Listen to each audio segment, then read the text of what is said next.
இப்படி ஒருத்தர் போட்டிருக்காங்க சார், நீங்கள் மியூட் பண்ண கூட பண்ணுவீங்க சங்கீதா. சரிங்களா? ஸோ என்னென்ன வகையில் சங்கீதா சுரலையும் அவர்களை கொச்சப்படுத்தணும் படிச்சுருக்கீங்க நல்லா புரிஞ்சுக்கணும். இது வந்து இன்றைக்கி உங்களுக்கு கோபமாக இருக்கு, நீங்கள் கொச்சப்படுத்துறீங்க. எதுக்கு இந்த அரசியலுக்கு முன்னாடி அவர் அரசியல் இவ்வளோ தூரம் வளர்ந்து கொண்டிருக்கிறது, குறிப்பாக தேர்தலுக்கு முன்னாடி ஏன் பண்ணீங்கன்னு நீங்கள் சங்கீதா அவர்களை போட்டு அடிக்கிறீங்க, எல்லாம் ஓகே. ஏன்னா உங்களுக்கு அறிவு இல்லை, நீங்கள் அடிக்கிறீங்க. ஒரு விஷயம், அவர் பனையூருக்கு வாங்கம்பா சார், நீங்கள் இப்போ பனையூருக்கு போய் வாங்கிக்கலாம். அதெல்லாம் அவர் வந்து வெளியில் வரமாட்டார், நீங்கள் பனையூருக்கு போய் வாங்கிக்கலாம். அவர் அங்கே கொடுப்பாரு. சிஎம் சார் நீங்கள் நான் ஆஃபீஸ் வந்து வாங்க மாதிரி புரியுதா, நான் ஆஃபீஸ் போய் அங்கே அறிவிப்பு நாளைக்கு வந்தாலும் வரும். இல்லை அறிவாளர் சார் நீங்கள் வாங்க ஆஃபீஸில் இருங்க, அங்கே வந்துடுறேன் அவர் சத்து. அனைத்து நேரங்களையும் அவங்களோட குற்றச்சாட்டு அவங்களுக்கு வந்து பரவாயில்ல, ஆனால் அவங்க டாக்குமெண்ட்டே எப்படி வந்து அப்படி நீ டிஎம்கே எப்படி டாக்குமெண்ட் வெளியிட்டேன்னு கேட்டனா பரவாயில்ல. இதுக்கு காரணம் அண்ணன் இன்னொரு வீட்டில் போய் ஜாலியாக இருந்த காரணம் டிஎம்கே இல்லைனா டிஎம்கே என்ன நினைப்பான் இந்த மாதிரி.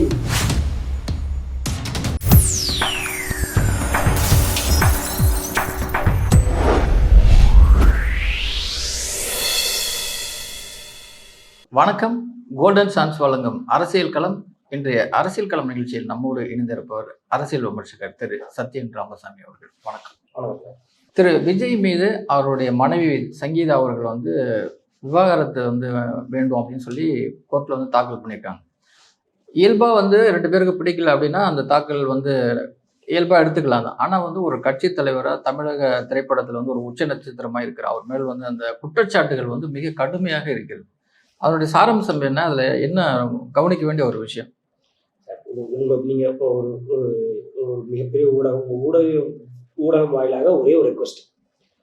இந்த மடக்கு ஊதிகள் என்று அறியப்படுகின்ற இந்த தாவேகாவினுடைய நிர்வாகிகளுக்கு ஒன்றே ஒன்று கேட்குறேன். நீங்கள் நேற்றிலிருந்து இப்படி ஒருத்தர் போட்டிருக்காங்க சார், நீங்கள் மியூட் பண்ண கூட பண்ணிக்கோங்க, சங்கீதா போட்டிருக்காங்க சார். சரிங்களா? ஸோ என்னென்ன வகையில் சங்கீதா சுரலையும் அவர்களை கொச்சப்படுத்தணும் படுத்திட்டு இருக்கீங்க, நல்லா புரிஞ்சுக்கோங்க. இது வந்து இன்னைக்கு உங்களுக்கு கோபமாக இருக்கு, நீங்கள் கொச்சப்படுத்துறீங்க. எதுக்கு இந்த அரசியலுக்கு முன்னாடி அவர் அரசியல் இவ்வளோ தூரம் வளர்ந்து கொண்டிருக்கும் பொழுது, குறிப்பாக தேர்தலுக்கு முன்னாடி ஏன் பண்ணீங்கன்னு நீங்கள் சங்கீதா அவர்களை போட்டு அடிக்கிறீங்க, எல்லாம் ஓகே. ஏன்னா உங்களுக்கு அறிவு இல்லை, நீங்கள் அடிக்கிறீங்க. ஒரு விஷயம் நான் சொல்வதை நீங்கள் கூர்ந்து கவனிங்க. நம்பர் 1, சங்கீதா அவர்கள் நினைத்திருந்தால் சீமான விஜயலட்சுமி போட்டு வெளுன்னு எடுத்த மாதிரி இதே மாதிரி ரோட்டில் வந்து மைக்கை பிடிச்சி வீடியோவை போட்டு அடின்னு அடிச்சிருக்க முடியும். விஜய் அவருக்கு அதற்கான எல்லா உரிமையும் இருக்கு. ரைட்டா? இந்த ஜனநாயக நாட்டில் அதற்கான எல்லா உரிமையும் பண்ணாங்களா? பண்ணல. அதே மாதிரி இன்று விஜய் குறித்து அதே என்ன சொல்றது, அவங்க அந்த என்ன சொல்றது, அந்த விஜய் அவர்கள் வந்து தகாதவர்கள் இருக்கும் பொழுது, அந்த அடல்ட்ரஸ் இன்செஸ்ட் ரிலேஷன்ஷிப்ல இருக்கும் பொழுது அவங்க நினைச்சிருந்தா அப்பவே கன்ஃபர்ம் பண்ணிருக்க முடியும், மீடியா முன்னால வந்திருக்க முடியும். வந்தாங்களான்னா வரல. இப்ப இவ்வளவு தூரம் அவங்களுடைய என்ன சொல்றது, மனு வந்து நீதிமன்றத்துக்கு போனதுக்கு அப்புறமும் வர்றாங்கன்னா வரல. இப்ப நேற்று நடந்த சம்பவத்துக்கு அப்புறம் அதற்கு ஏதாவது நான் வந்து ஒரு மறுப்பு தெரிவிக்கிறேன், அதுக்கு நான் வந்து ஆமா நடந்ததெல்லாம் உண்மைன்னு பேச வந்தாங்களா? So she can come to media which she purposefully denied. விஜயினுடைய எந்த ஒரு அவருடைய இன்றைய நிலைக்கு களங்கம் விளைவிக்கும் அளவுக்கு எந்த ஒரு செயலையும் நம்ம செய்யக்கூடாதுன்றது ரொம்ப ஆர்கனைஸ்டா.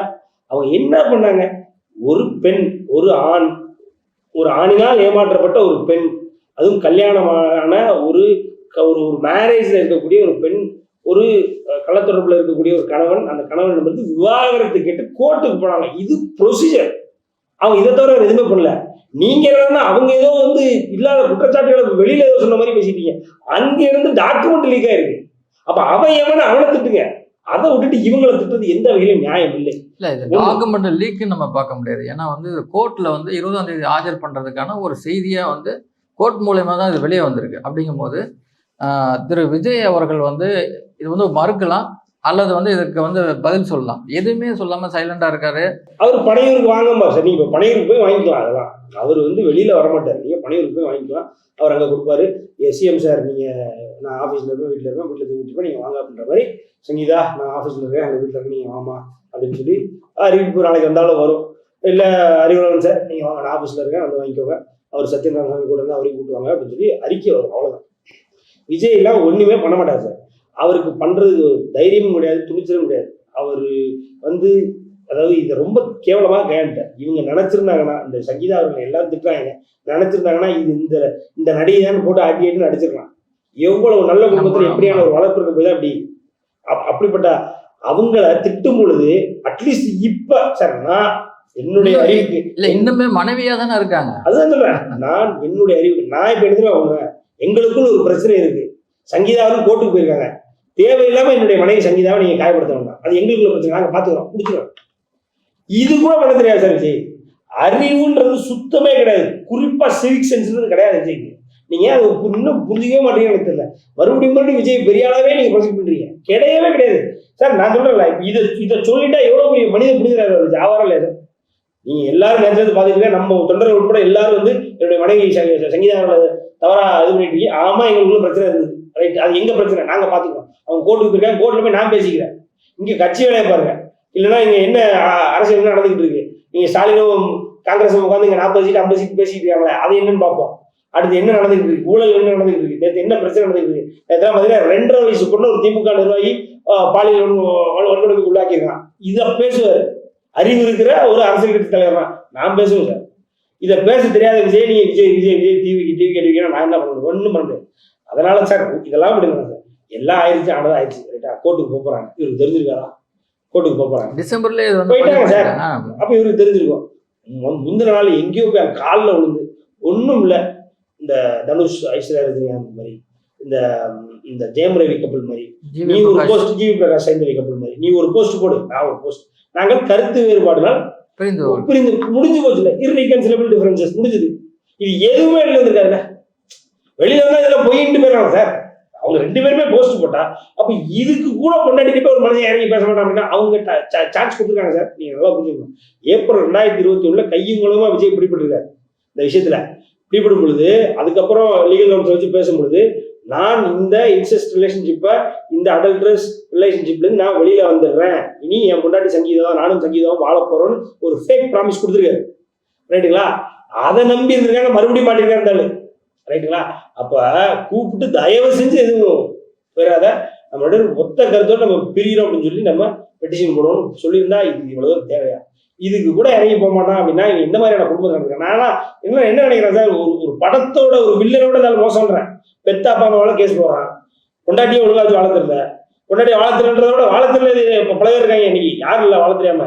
அப்ப கொண்டாட்டிய ஒரே வீட்டுக்குள்ள தனி ரூம்ல போட்டு அடைச்சு வச்சிருக்கான், கொண்டாட்டி கெட்ட கெட்ட வார்த்தையில திட்டிருக்கான், கொண்டாட்டி சொல்லி ஒரு மெண்டல்னு, ரைட்டுங்களா? அதே மாதிரி பெத்த பிள்ளைங்களுடைய வளர்ச்சியில எந்த ஒரு ஈடுபாடும் இல்லை, பெத்த பிள்ளைங்களை இக்னோர் பண்ணியிருக்கான். அப்போ இது ஒரு 41 பேரை கொண்டுட்டு எனக்கு சம்மந்தமே இல்லைன்னு ஆடிட்டு போயாச்சு. எங்க கரூரை தாண்டி திருச்சி ஏறி எப்படி சென்னை வந்தாச்சு. இப்படிப்பட்டவனு நீங்க வில்லனோட மோசமான இருந்தாலே இந்த ஆளை சிஎம்மா நீங்க அந்த இடத்துல உட்கார வச்சு பார்க்கணும் நீங்க ஆசைப்பட்டீங்கன்னா நான் என்ன பண்ண முடியும்? அவ்வளவுதான். ஒருவேளை திருமதி சங்கீதா அவர்கள் கூறிய குற்றச்சாட்டை ஒரு காவல் நிலையத்தில் கொடுத்திருந்தா என்ன நடக்கும்? எடுத்துட்டு வெளியில எடுத்துப்பாங்க. இன்னைக்கு இருக்கிற இது மவுசுக்கு திமுகவும் சரி பாஜக, இவனுக்கு திமுக பாஜக ட்வீட் போட்டு சண்டை போட்டு இருப்பாங்க. அதுக்குள்ள உள்ள போட்டு பொழந்துருப்பானு விஜய். அவ்வளவுதான் சார். இது கிரிமினல் குற்றச்சாட்டு சார். இதெல்லாம் ஊருக்குள்ள நடந்ததுன்னா இதை 2 இடத்துல தான் ட்ரீட் பண்ணுவாங்க. ஒண்ணு சொல்லுவதெல்லாம் உண்மை, இன்னொன்னு போலீஸ் ஸ்டேஷன். இது அங்க நடந்து வேண்டிய மேட்ரு. நம்ம உட்காந்து பேசிட்டு இருக்கோம். சொல்லுவதெல்லாம் முன்னில லட்சுமி ராமகிருஷ்ணன் அந்த சைடு விஜய் உட்காரணும், அந்த சைடு சங்கீதா உட்காரணும், பக்கத்துல அந்த நடிகை உட்காரணும். இதுதான் இதற்கான உண்மையான தீர்வு. இதுக்கு சரியான ஜட்ஜியா லட்சுமி ராமகிருஷ்ணன். அதை விட்டுட்டு இது நம்ம உட்காந்து பேசிட்டு மேட்ரே கிடையாது. இல்லைன்னா இவங்க நேரம் போலீஸ் இந்த மாதிரி பண்ணிட்டானே அப்படின்னு போலீஸ் போயிருந்தாங்க அப்படின்னா உள்ள தூக்கிட்டு போய் விஜய் உட்கார வச்சிருப்பாங்க சார். பெண்களுக்கு எதிராக ஒரு வன்முறை நடந்ததுன்னா அது புருஷன் ஜட்ஜி எவனா இருந்து ட்ரம்ப் ஆனா இருந்து உள்ள இருந்து கூட அடிக்கிறதா போலீஸோட முதல் கடமை. மகளிர் போலீஸ் போட்டாலும் இன்னும் வேற மாதிரி போயிடுது. அதனால இதெல்லாம் கிரிமினல் ஆக்ட் இருந்தாலும் பண்ணதுனால ஒரு கோல் பிளேட்டட் கிரிமினல். அப்பா அம்மாவால கேஸ் போடும்போது இருந்தாலும் உள்ளதுக்கு வச்சுக்கோங்க. உள்ளதுக்கு வைக்க முடியாது ஆப்வியஸ்லி. வைங்க. நான் என்ன சொல்றேன்னா ஒரு மக்களோட கோபமா நான் வெளிப்படுத்துறேன். அப்ப நம்ம விட்டதே தப்பு. ஆமா. இதுல முக்கியமான இன்னொரு குற்றச்சாட்டு என்னன்னா விஜய் அவர்களுக்கு மன ரீதியான ஒரு பிரச்சனை இருக்கு அப்படின்றாங்க. என்ன மன ரீதியான சார்? இப்போ மனநோயாளின்னு அவரை இந்த இடத்துல இன்னொன்று குறிப்பிட்டு நினைக்கிறேன். மெண்டலான்னு ரஜினிகாந்த் சொல்லுவாங்க. ரஜினிகாந்துக்கு ஏன் இந்த பிரச்சனை வந்தது என்ன? அப்பெல்லாம் இவங்க இல்லை, நீங்க அப்பா மாதிரியே பிறந்திருக்க மாட்டாங்க. அப்ப நடந்த மேட்டர். அவர் 20 படத்துக்கு மேலே நடிச்சுக்கிட்டு இருக்கும் பொழுது அவருனால அதை பேலன்ஸ் பண்ண முடியாம he went and met a psychiatrist. இந்த சைக்காட்ரிஸ்ட் கூட கொஞ்ச நாள் செஷன்ஸுக்கு போனாரு. இன்னைக்கு அது ரொம்ப நார்மல். நீங்க போல நான் போகலாம் 1000 ரூபா தான் செஷன். அப்ப அது ரொம்ப புதுசு, ரொம்ப அதை உடனே டக்கு மெண்டல் அன்னைக்கு உள்ள பத்திரிகை எழுத ஆரம்பிச்சாங்க. அதுக்கப்புறம் இவனுக்கு அது என்னன்னே தெரியாது, பண்ணலான்னு பாருங்க. இப்போ அந்த கர்மாயச பிச்சு கர்மாயச பூமராங்க அப்படின்றாங்க. ஓகேங்களா? இன்னைக்கு 25 வருடங்கள் கிட்டத்தட்ட தன்னுடன் படுக்கையும் தன்னுடைய குடும்பத்தையும் வீட்டையும் பகிர்ந்து கொண்ட மனைவி வந்து என் புருஷன் உங்க விஜிமா மெண்டல் அப்படிங்கும்போது எப்படி இருக்கு? இதுதான் சார் நீ பண்ணது உனக்கு திருப்பி நடக்கும். நீ ஊர்ல இருக்கிற மெண்டலான்யா, நீ உன் தலைமை தற்குறியானே மெண்டலான்டாயா, அவ்வளவுதான். இதுதான் இது. என்ன பிரச்சனைனா சார், சிம்பிள். அந்த ஆளு அந்த குறிப்பிட்ட நடிகையை வச்சு மெனக்கெட்டு போட்டோஸ் வந்து வெளியில பரப்ப வச்சு கொண்டாடிய கஷ்டப்பட்டிருக்காரு. அந்த நடிகையும் வந்து இதுல இன்டென்ஷனலா வேலையை பார்த்துருக்காங்க. I love you Leo, this is mine. எவனோ ஒருத்த போஸ்ட் போட்டிருக்கான் சார், இன்ஸ்டாகிராம்ல ஸ்டோரி வச்சிருக்கான், இந்த மாதிரி சார் போஸ்ட் போடுறான், இந்த மாதிரி கீழே போய் லவ் திஸ். அதுல யாருன்னா அந்த நடிகையும் விஜய் இருக்காங்க. அதே மாதிரி ஒரு மோதிரத்தை எதையோ போட்டு சுத்திக்கிட்டு இருக்காங்க. அந்த மோதிரம் என்னன்னு இன்னும் ஸ்பெகுலேஷன் இருக்கு. ஒரு ஷூ, அந்த ஷூ பார்த்தீங்கன்னா நம்மளால் போட்டுருக்காப்புல, அந்த ஷூவை வச்சு இவரு அந்த அம்மாவை படம் பிடிச்சிருக்காப்புல, அவங்க போட்ட சட்டையை இவங்க போட்டிருக்காங்க. இதெல்லாம் இன்டென்ஷனலா இந்த அம்மாவை காயப்படுத்தணும், கஷ்டப்படுத்தணும், மனம் நோக்கடிக்கிறதே பண்ணிருக்காங்க. அது இல்லாம பினான்சியல், நான் எவ்வளவு பெரிய ஆள் தெரியுமா, என்ன ஒண்ணும் பண்ண முடியாது தெரியுமா, இப்படி ஒருத்தர் சொல்றதுனால மனநோயாளி தான் அர்த்தம் சார். அப்படி இருக்கிற உண்மையா இருக்கிற சேயிங் சார், ஏன்னா you have to be rich, you don't show yourself as rich அப்படிமா. நீ பணக்காரன்னு காட்டாத, நீ உண்மையான பணக்காரனா இரு. வெல்த் அப்படின்றத மேட்டர், நீ எவ்வளவு ரிச்ன்றத மேட்டர் இல்லை. அப்போ அதை மீறி ஒருத்தர் நம்ம எவ்வளவு பெரிய பணக்காரன் காமிச்சானாலே அவனுக்கு ஏதோ உள்ள ஒரு ரோகம் இருக்குன்னு அர்த்தம். இருந்தாலும் என்ன பண்ணியிருக்கான், என்னை மீறி ஒரு நாள் ஒன்றும் பண்ண முடியாது. என்கிட்ட இருக்கிற பணத்தை பார்த்தியா, என்கிட்ட இருக்கிற ஆட்கள் படையை பார்த்தியா, நான் தான் அவனை என்னெல்லாம் முடியும், உங்க அப்பா என்னெல்லாம் முடியும்ன்றவங்க பேசியிருக்கான். அப்போ இவனை மணலில் ஆதிக்கப்பட்டது சொல்லாம என்ன சொல்றீங்க நீங்க சொல்லுங்க.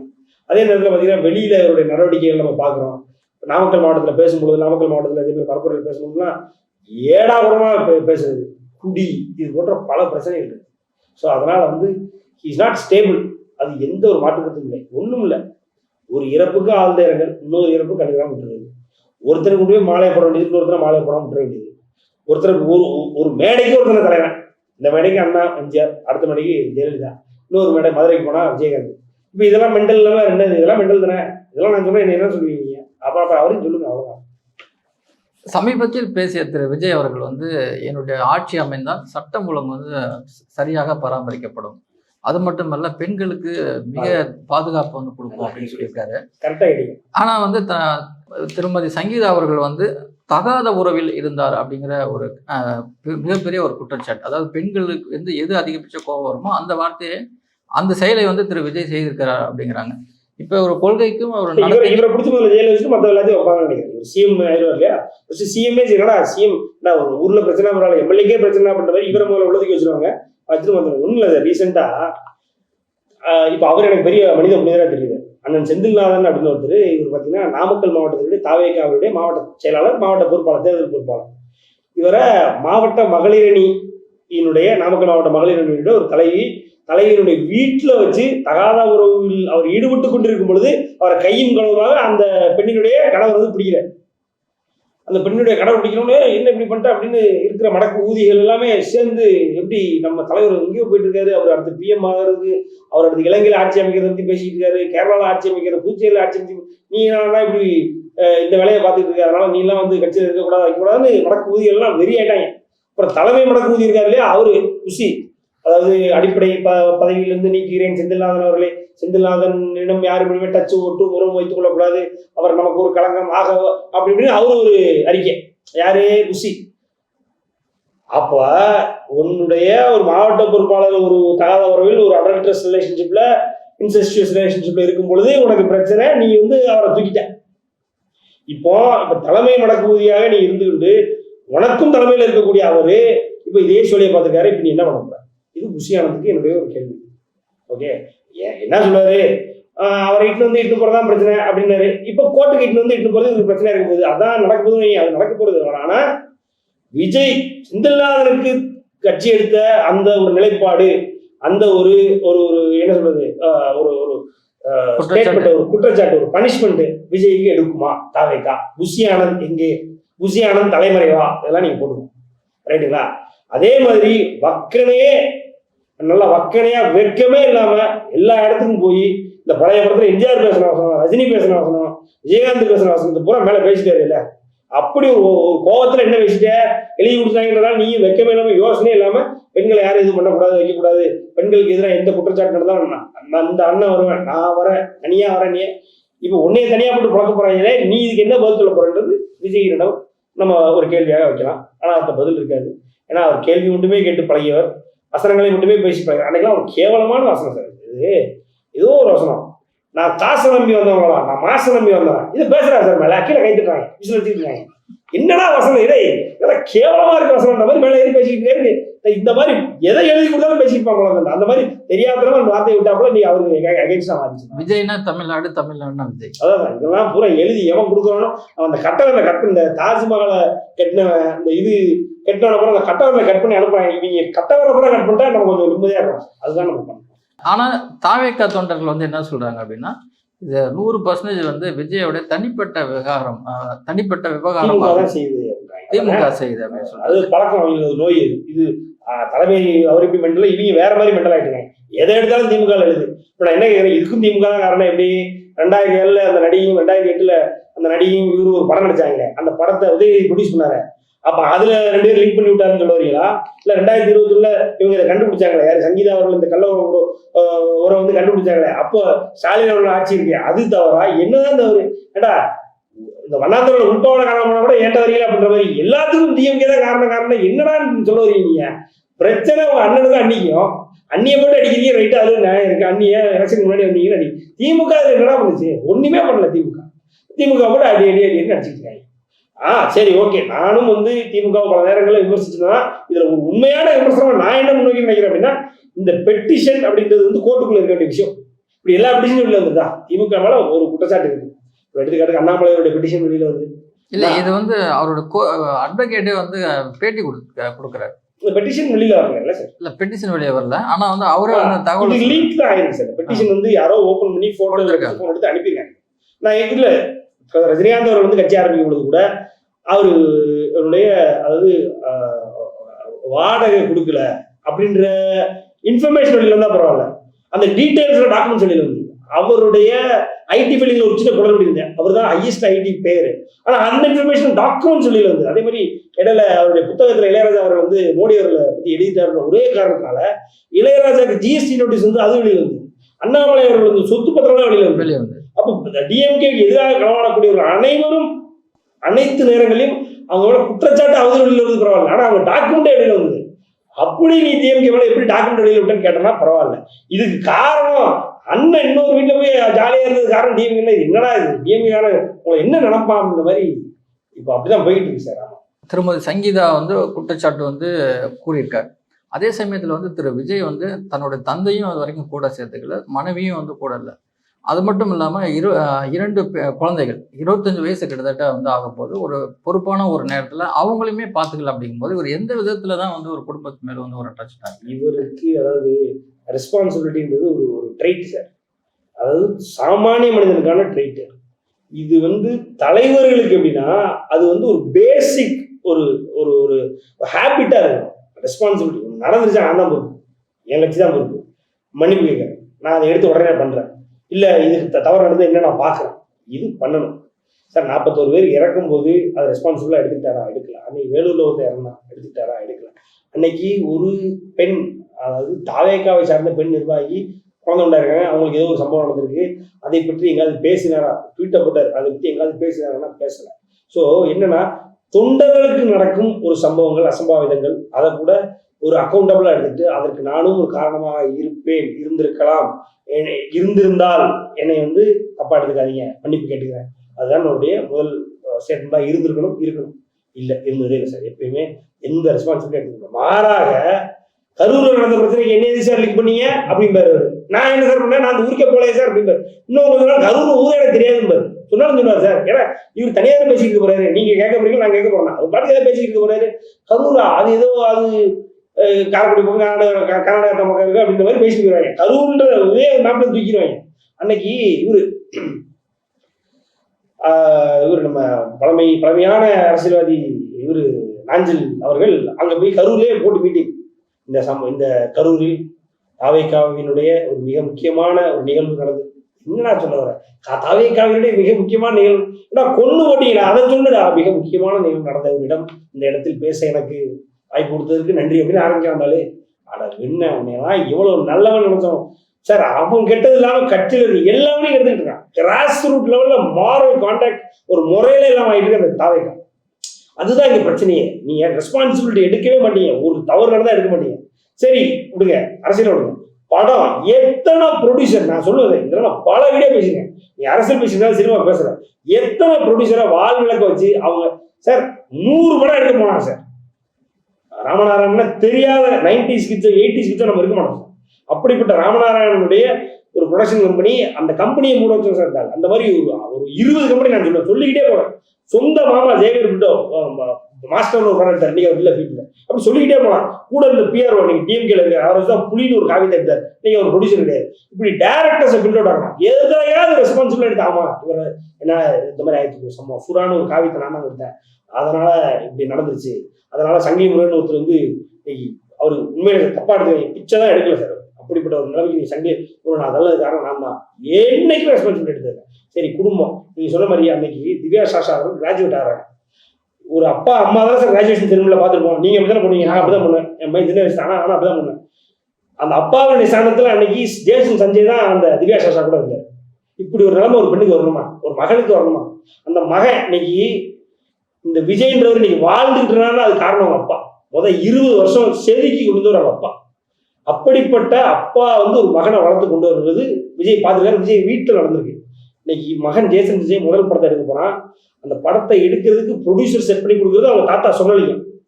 இது அவர் இலங்கைக்காரரு, அங்க இருக்கிறாரு. அதே மாதிரி யூகேல இருக்கக்கூடிய அந்த லைகா ப்ரொடக்ஷன்ஸை கொடுத்து நடிக்க வச்சது. விஜய் பண்ணல. விஜய்க்கு முதல் படம் லைகா கத்தி கொடுத்தாங்க. அதுக்கப்புறம் விஜய் லைகா கூட பண்ணவே இல்லை. விஜய்க்கு விஜயனுடைய நடத்தை லைகா பிடிக்கல. அதனாலதான் சொர்ணலிங்கம் சொல்லிதான் விஜய் அங்க போற, சரி லைகா விஜய்கிட்ட போயிருக்காங்க கத்திக்கு. அதுக்கப்புறம் அவங்க பண்ணவே இல்லை.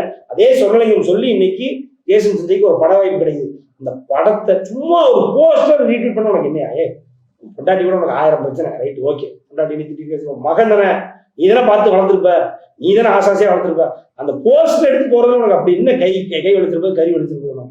அப்படி மகனுடைய வளர்ச்சி ரெஸ்பான்சிபிலிட்டி எடுக்காதவனை உட்கார வச்சு 8 கோடி பேரை பார்த்துக்கிறோம்னீங்கன்னா இதுக்கப்புறம் நம்ம பேசவே கூடாது.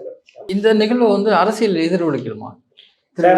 விஜய் அவர்கள் அவரு நிக்கிற தொகுதியில டெபாசிட் வாங்குவார்ன்றது என்னுடைய எதிர்பார்ப்பா இருக்கு. இப்போ வாங்க மாட்டார். இவ்வளவுதான் அரசியல் எதிரொலிப்பு. நன்றி.